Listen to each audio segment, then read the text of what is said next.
Hello and welcome to Riverside Reflections. I'm your host, Denise Mananas, and today it gives me really immense pride and pleasure to introduce two of my favorite doctors on our team here at St. John's, Dr. Lawrence Neshiwat and his son, Dr. Patrick Neshiwat. So gentlemen, thank you very much for joining me today. Thank you. And welcome. Thank you. So I'm going to jump right into the conversation. Dr. Lawrence Neshiwat, you and I have been around these parts for a little while together, Yes. And I've known you a very long time, but I would like to hear from you a little bit about your background, where you come from, your education, and your specialty, so we can talk a little bit about that. Thank you. Thank you for inviting me. I've been here, and we came to know St. John's since 1993 in endocrinology and internal medicine. And ever since then, the years have gone by so fast. They really have. And I've enjoyed it so much. I'm a native of Westchester.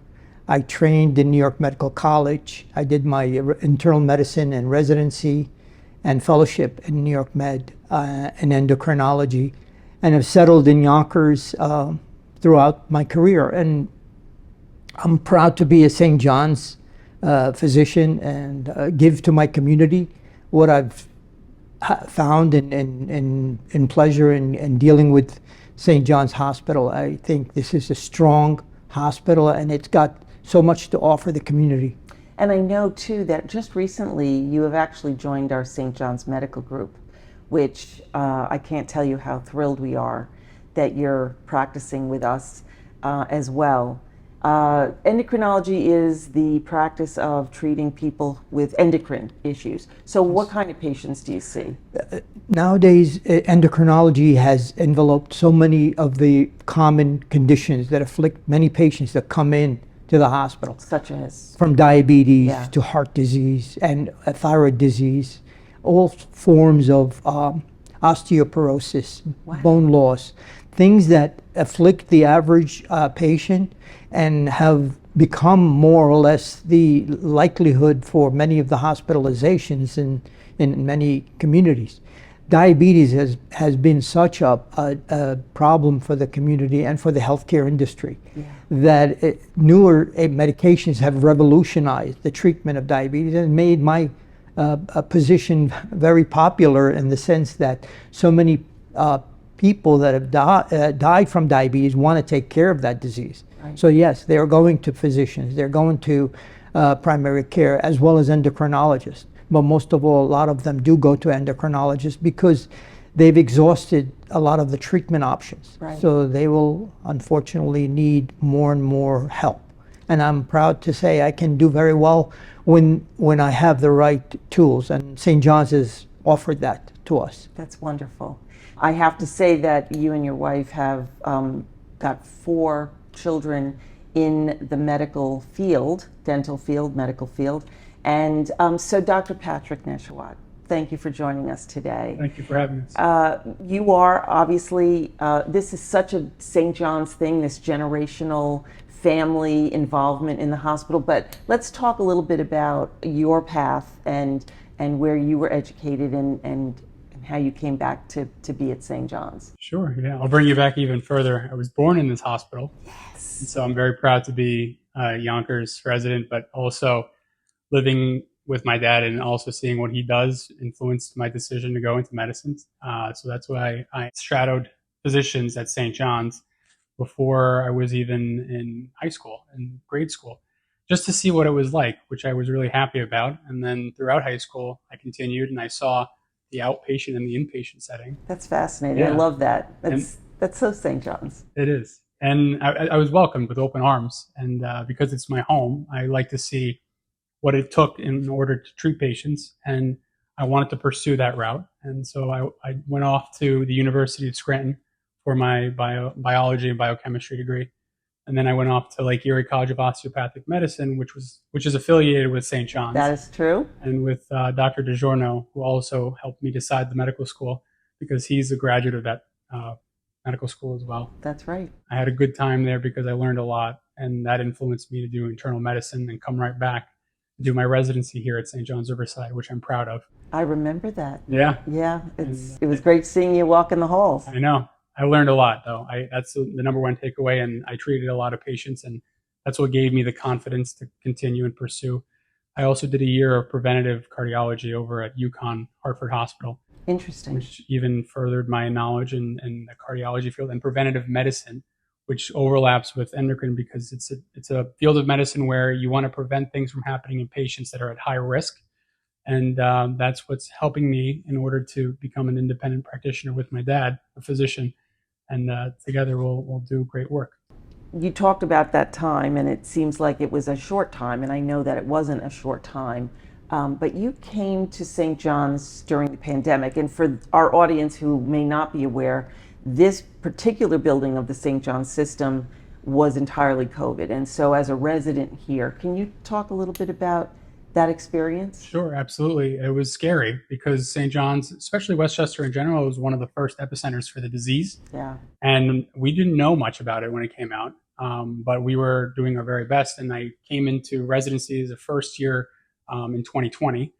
And that was also a shock, but I was supported by all the staff here. They made sure that we learned as well as treated patients and prioritized us in order to work hard, but also to care for us while we're in the middle of that epidemic. But on top of it, it prepared me for the worst case scenarios in a lot of situations moving forward, even after the pandemic in 2021 and 2022 and 2023. When I graduated, I felt like I learned a lot by being here and being supported. Yeah, it was a tough time. It was. Yeah, and scary. It was, yeah. Yeah. Well, kudos to you, because, you know, when you're confronted with that, and I actually think that's true for every single person who works here who came in every day.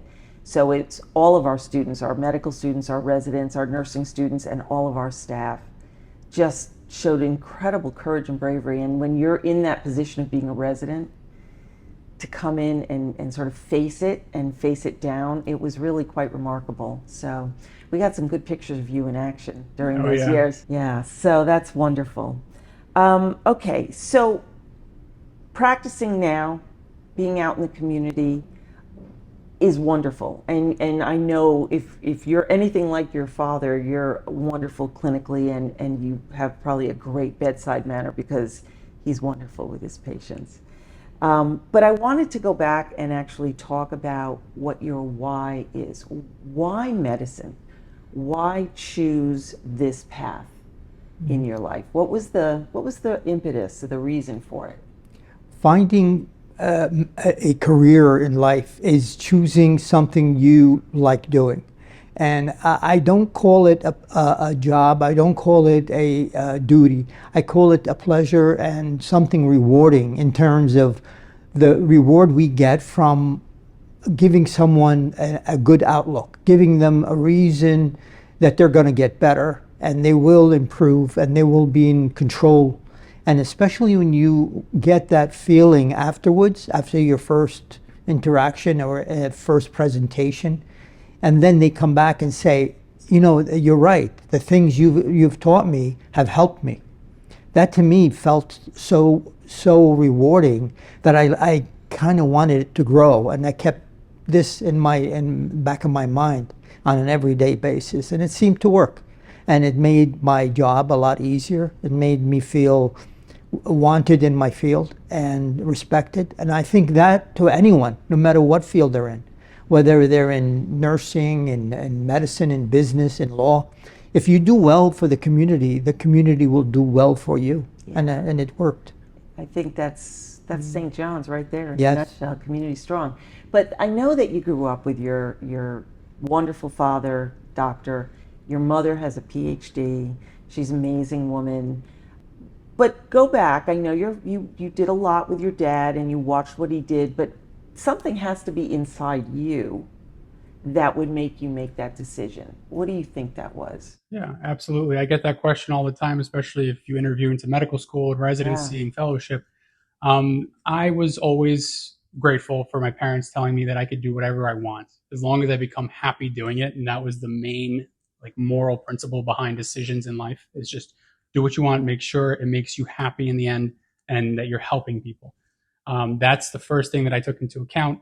And then as I went through college, I was questioning whether or not I liked the sciences, and I loved it. And then I had another question on whether or not I want to do anything with this information, and seeing and piggybacking off of what he said, the gratification of helping other people and marrying those two together, the path for me was medicine. I thought that if I learn medicine and I'm able to use what I'm good at to help other people, that would be something that would make me feel fulfilled later on.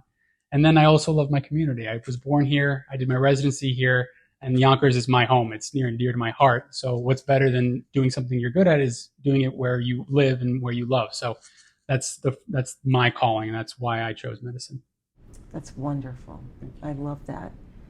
So, gentlemen, tell me a little bit about what your day is like when you have a patient come in, and give the community a little window into how you interact with them. Well, first of all, any patient that decides to choose my group, my physical well-being, is not choosing a big group. They're choosing someone they've known in the past, someone who has been a physician in the area for years, Right. someone who's not just a person that's going to give them to a group. They're choosing a physician who sees every patient as a private patient. However, you have the backup of a big hospital like St. John's, Right. with multiple specialists. You have nephrologists, Yeah. you have cardiology group, Yeah. you have someone who's got a specialty in nutrition, a podiatry, vascular doctor, and Yeah. all the specialists that we need in identifying and treating diseases. Right. And I think this, as a medical group, gives so much to the community that any patient that wants to be a part of our care will find reward, will find improvement, will find health benefits. Find a team approach to their care. Yes. Yeah. And that's where I find Yeah. you have so much to offer.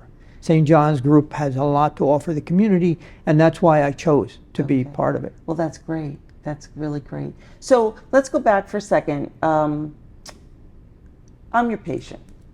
I come in and see you in the office. What's that interaction like? I come in, what do you do? First, I ask you, what do you want me to do to improve your care? What is it that you're choosing to see me, and what is the condition that you want to help with? Yeah. And that's where I work on. That's where we find a path to improving. And if it's something to do with blood pressure, heart disease, diabetes, thyroid disease, that's what I focus on. I don't give care unless it's warranted, unless it's asked for, and unless it's needed. So there's so much that we can offer. If I can't do it, then I will refer to a specialist that can. That's where the specialists, if they're in the area, Right. where I prefer not to send someone far away. Right. I think that holds true for just about everybody. They want to try and stay as close to home as they can. So let's turn to you and talk about the decision about coming back, and that decision of joining the medical group and working with your dad. So you had other opportunities. You're doing other things. What was the drawback? So the familiarity with being at St. John's and knowing that the training I got here was a good foundation for me, as well as being able to give back to my community. A previous interview I did at St. John's was asking why I chose St. John's Riverside, and it was because of the fact that I love this place so much, and especially the area, that I want to give back. And working with my dad and seeing the patients with him, as well as having the foundation of being here as a resident, is something that I think will propel me and everyone that I treat forward and into health. So with that being said, I learned a lot. And while I was here, I was learning about continuity of care, and seeing patients in the hospital and seeing patients in the clinic are very important, but also what you do with them later on. Are you going to make them go see a physician over in New York City when they can't even walk? Or are you going to make them see someone that's in their hometown that they can be bused to? So those decisions should be accounted for. The overall well-being of the patient, by all means, first and foremost, is what should be cared for. But their ability to see someone that's within reach is very important, and that's something that I want to contribute to.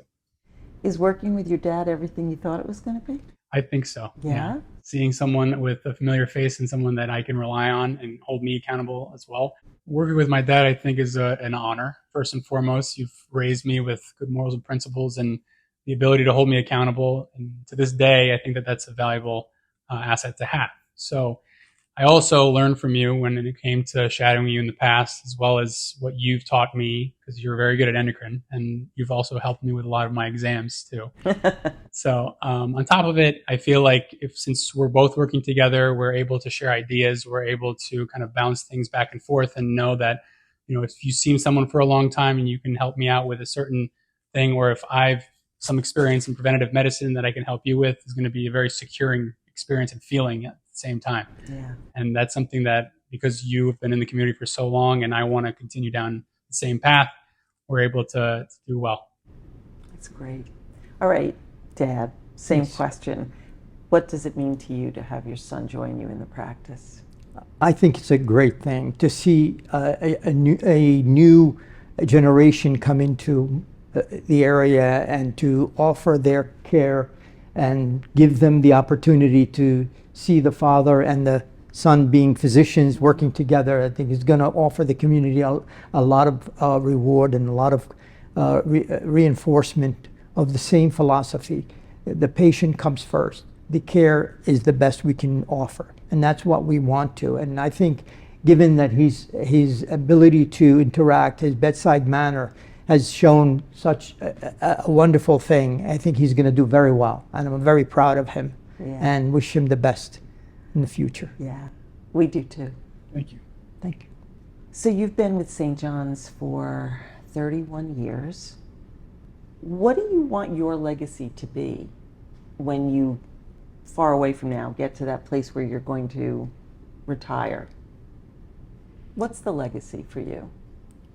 I want other physicians and practitioners, and I want the community to feel someone gave to their community a caring that patients love and bring their families to. Not only do I have I have 2 generations of patients coming, and they like the fact that their doctor is here and is staying in the area and in the community, but there's a new generation that's going to come in and be able to provide similar care and hopefully better care. And this is where a lot of the patients really trust St. John's, because they see the physicians are very caring. Too. I wish that to all the physicians. They do. They Thank trust you too. Thank you. Yeah. Yeah. So for you, sort of building on what your father was saying about that kind of continuity of care and establishing this sort of relationship over time, is that important to you? Yeah, absolutely. I feel like he's handing the baton off to me. At the same time, we're in the same race. And by doing the amount of good work and the amount of stuff that he's done in the past, I feel like I'm able to propagate St. John's and make sure that I'm going to be able to leave a good impression on everyone in the community. I think that holds a lot of value, especially when you're choosing a group. So when a patient comes to see you and they've been seeing you for 20 years and they say, well, who would I be able to see next if I can't see you? And then you're able to say, well, I have a son here who knows just as much as I do. So I love that, passing the baton. I think that's a beautiful testament to the life that you lead. So with that, ladies and gentlemen, thank you to our audience, and thank you to the Doctors Neshiwat for joining us today on Riverside Reflections. Have a great day.